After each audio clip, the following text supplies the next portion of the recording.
Hello, this is Chad Middleton, your vocational expert, and I wanted to do another video, and I'm glad I have a whole lot of people that are liking the videos, and I want you to ask some of you that visit our channel to like and subscribe.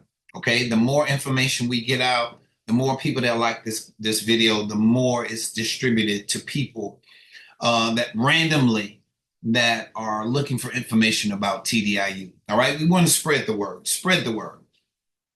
But I wanted to do a quick video on how I disagree with the VA. First of all, let me say this to all my VA employees and people out there. I love the VA. I think you have systems put in place to help veterans receive compensation for disabilities. However, I think sometimes the process can become overwhelming for some of your workers, and I think that they overlook a lot of information as it pertains to TDIU. I'm a vocational guy, right? I'm a vocational guy. I've been trained in medical records, medical terminology, reviewing medical records. I do it all because I have to factor in limitations as it relates to certain jobs.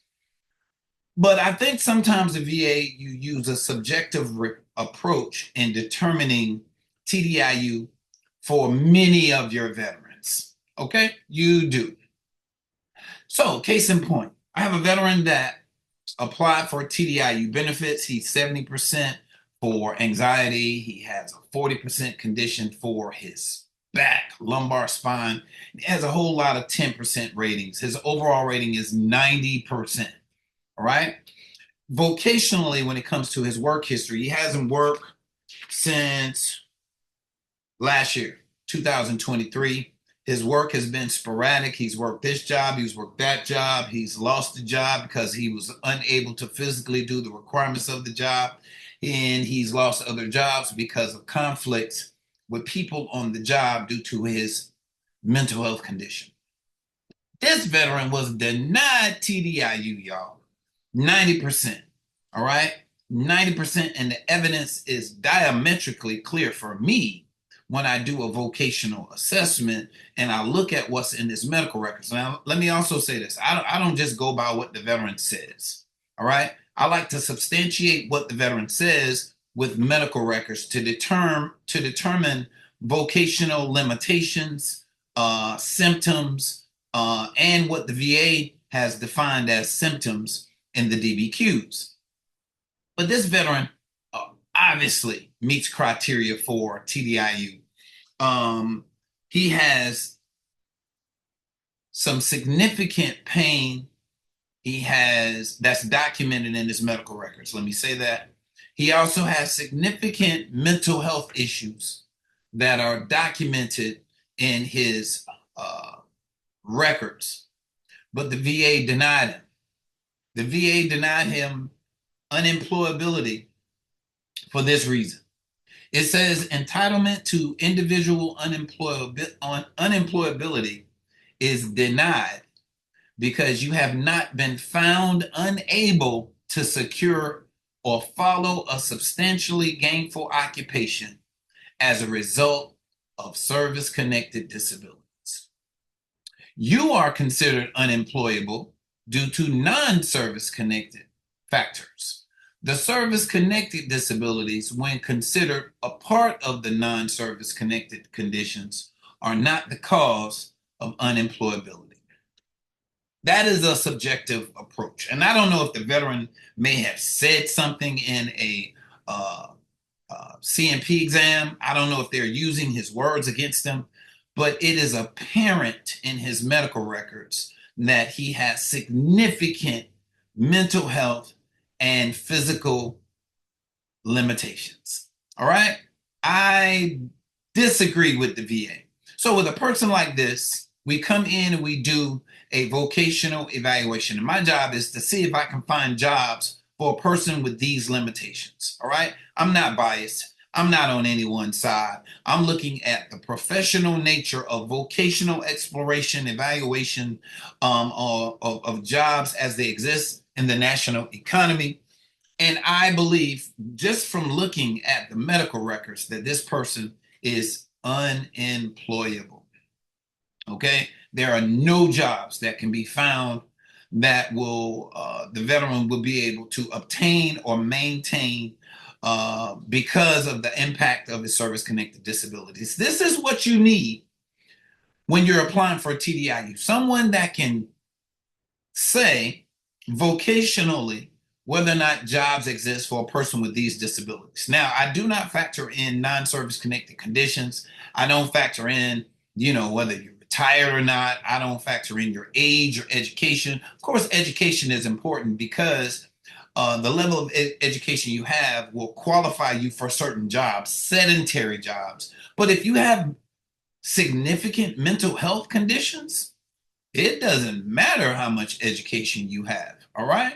If you're unable to communicate with people, you have difficulty adjusting, you're angry, you're irritable, you have depressed moods, you have suicidal ideations, you have unprovoked irritability with periods of violence.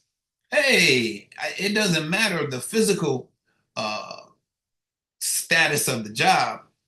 Psychologically, there are a lot of jobs that will be eliminated just because of the mental health limitations. Okay, so I disagree with the VA.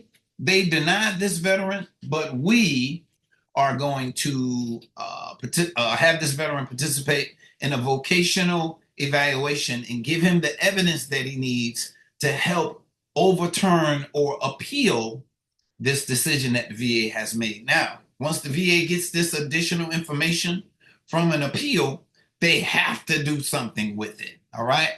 They have to acknowledge receipt of it. They have to review it, and they have to make a decision because of it. Okay. It's not something you can just overlook. But at times I have seen in my practice that sometimes the VA just doesn't address it and they deny him anyway. But for the 1 to 2 times that has happened, the veteran has reapplied or appealed the decision for a higher level review. Some other set of eyes is set on it. They look at the report, they consider their report, then they overturn the previous denial.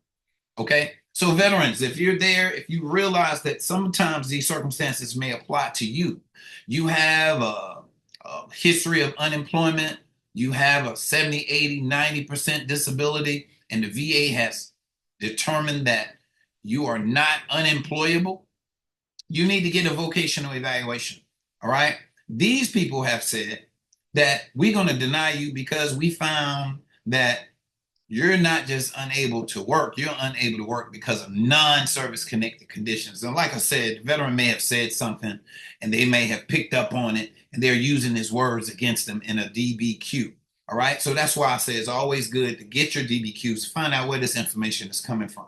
Okay. So if you're a veteran, you need these services, call us up, do a consultation, have a consultation with somebody like me. All right.